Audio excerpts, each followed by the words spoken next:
नमस्कार cab driver मित्रांनो, आपल्यासाठी अतिशय आनंदाची बातमी आहे। पुणे, जसे की आपण बॅकग्राऊंडला बघताय, पुणे विमानतळ या ठिकाणी रॅपिडोची जी कॅब सर्व्हिस आहे ती आता सुरू झालेली आहे एरोमॉल या ठिकाणी।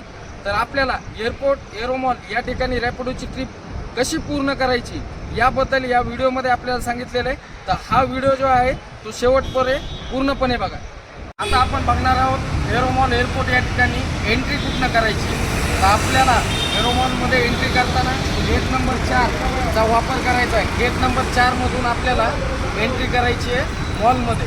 तर मॉलमध्ये एंट्री करण्यासाठी आपल्याला जशा प्रकारे आता बघतोय आपण ही जी कॅब आहे ती जाते आहे। तर आपल्याला इथनं जाऊन तिथे आपल्याला फक्त रॅपिडो कॅब आहे सांगायचं आहे आणि त्यानंतर मॉलमध्ये एंट्री करायची। मॉलमधनं एंटर केल्यानंतर आपण आलेलो आहे 4थ्या मजल्यावर। 4थ्या मजल्यावर आल्यानंतर तुम्ही गाडी पार्क करून आपल्याला आता जो व्हिडिओमध्ये दिसतंय तुम्हाला रॅपिडो स्क्रीनवर तुम्हाला वेटिंग लाईनमध्ये तुमची जी गाडी आहे ती एंटर करायची आहे। एंटर केल्यानंतर तुम्हाला फक्त एरोमॉलच्या ट्रिप येतील आणि त्यानंतर कस्टमरची ट्रिप आल्यानंतर तुम्हाला कस्टमर यांना पिकअप करण्यासाठी आपल्याला जायचं आहे 3rd फ्लोअरवरती। आता आपण आलेलो आहे 3rd फ्लोअरवरती। 3rd फ्लोअरवरती F0 F2 या ठिकाणी रॅपिडोचं वेटिंगसाठीचा पॉईंट आहे। जर कस्टमर नसतील तर तिथे तुम्ही तुमची गाडी जी आहे ती पार्क करू शकता।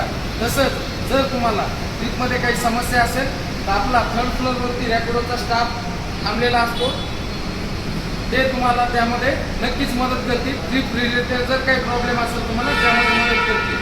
तसंच या स्पॉटमधून तुम्हाला कस्टमरला पिकअप करायचं आहे आणि पिकअप करून तुम्हाला जायचं आहे एक्झिट गेटकडे।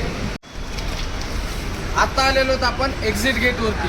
तुम्हाला जे स्क्रीनवरती रॅपिडोची राईड दिसते ती तुम्हाला एक्झिट करते वेळेस इथं दाखवायची आहे।